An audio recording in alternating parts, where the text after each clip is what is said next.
Яңалыклар чыгарылыш үз эшен башлап җибәрде. Студияда Алина Хисматуллина, исәнмесез? Чаллыда Золотой шар клубында кешеләр үтерергә ниятләүдә гаепләнүче Иротка карата хөкем карары чыгарылды. Бу хакта тулырак Лейсен Ханова. Шамил Усманов урамындагы юлларда күптән көтелгән төзекләндерү башланды. Ремонт барышында нинди эшләр башкарыла? Республика буенча 218 мең бала лагерьләрдә ял итәчәк. Ял итү урыннарында кабул итүгә әзерләнәләр. Өйрәнүләр мәле реаль куркынычмы? Чаллыда ашыгыч рәвештә бер юлы берничә сәүдә үзәгендә эвакуация булды. Биналарның миналанган булуы турында хәбәрләр дә бер үк вакытта килеп ирешкән дигән мәгълүмат бар. Гадәттән тыш хәл турында тулырак алдагы сюжетта.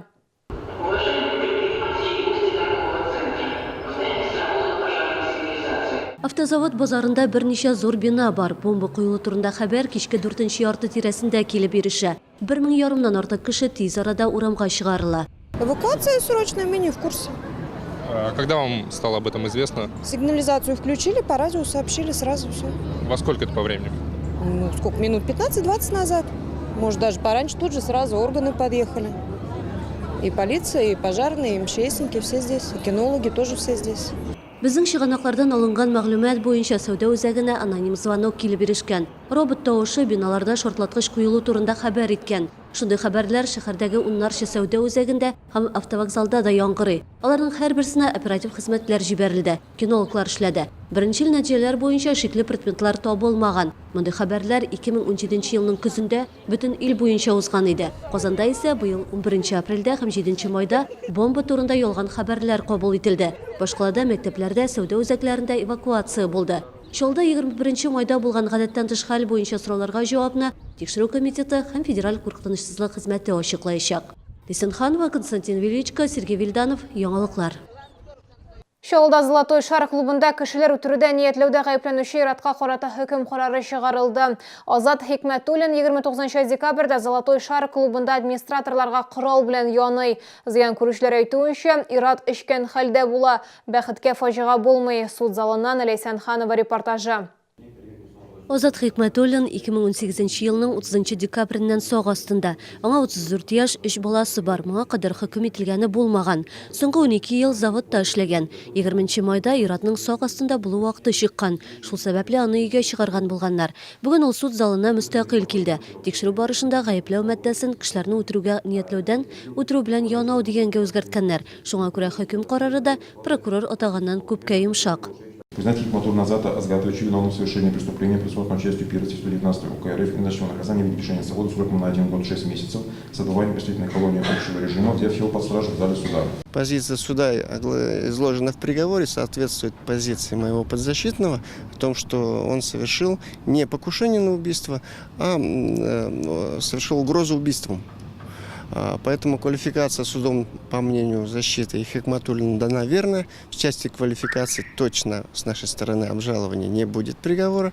По поводу назначенного наказания мне нужно дополнительно согласовать с позицией подзащитного.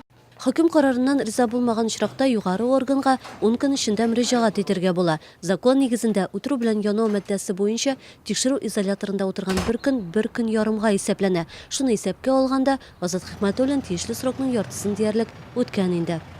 Лейсен Ханова, Сергей Вильданов, Яңалыклар.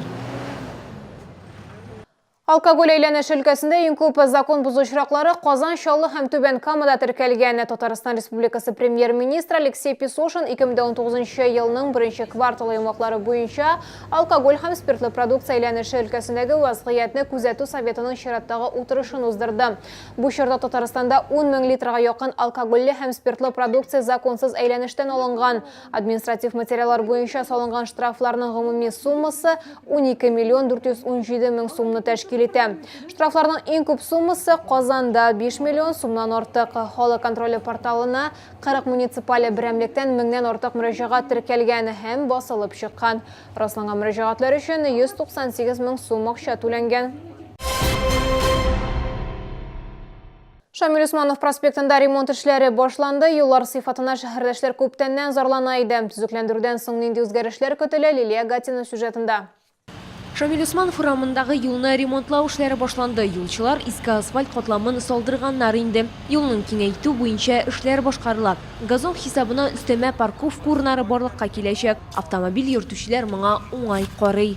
Пускай расширяется, потому что тут и дорогу, чтобы хорошую сделали, а тут одни рытвины, канавы. Да, и расширяют, и они хорошо делают, молодцы. Автомобиль йөртүчеләр юлларны төзекләндерүне күптән көткән. Шамил Усманов урамы буенча йөрү мөмкин түгел иде. Бөтен җирдә чыкыр диялар. Очень ждали, очень рады. Молодцы, спасибо городу. Очень рада, конечно, что у нас в городе ведутся такие работы. Мы рады и будем радоваться дальнейшему, если у нас будут так проводиться ремонтные работы. Как, конечно, рады. Сколько лет это не было? В советских времен не было же. Это в каком году? Вот, заплатки, все.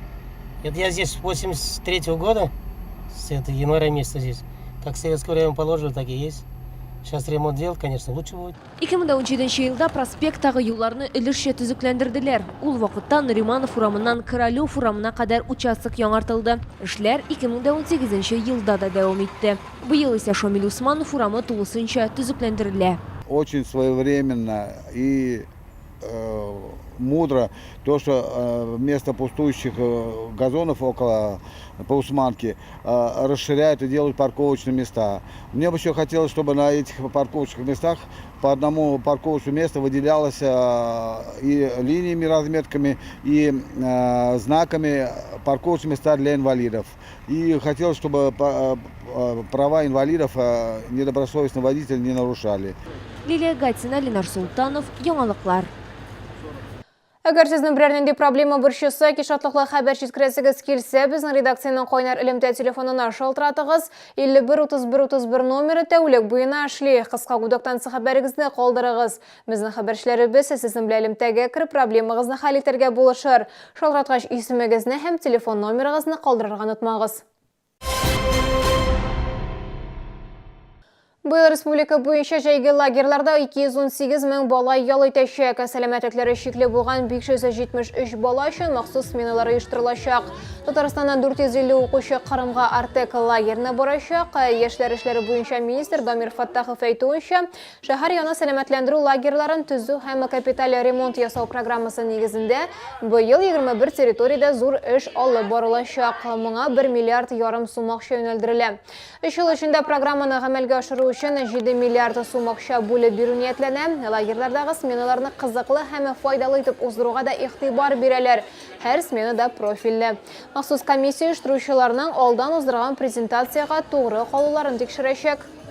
Наша задача — отбить желание заявляться в эти конкурсы недобросовестным, так скажем, организаторам летнего отдыха, которые и нас планируют или планировали ввести в заблуждение, а самое главное, обманывают родителей, заявляя тот или иной профиль. Киләсе мәгълүмат ураза тотучылар игътибарына 22 май көнне сәхәр 1 сәгать 7 минутта тәмам булырга тиеш, авыз ачуын 9 сәгать 47 минутта башлана. Ураза тотырга ниятләгән кеше таң атканчыга кадәр ашамый һәм сәхәрсез ураза тота икән, аның уразасы дөрес була, ләкин савабы азрак ди дин белгечләре. Чөнки Мөхәммәд пәйгамбәр сөннәтенә кергән бер гамәлне эшләмичә калдыра. Казага калган уразаларны Корбан һәм ураза бәйрәмнәреннән башка нинди көне тотсаң да дөрес санала. Җәй көннәрендә ураза тотарга ауыр булса, кыш көннәрендә тоту мөмкин. Тоткан уразаларыгыз кабул булсын. Бу сезгә ишарәсе соңгы мәгълүматыбыз иде. Мин Алина Хисматуллина сезнең белән сау булашам. Игътибарыгыз өчен рәхмәт.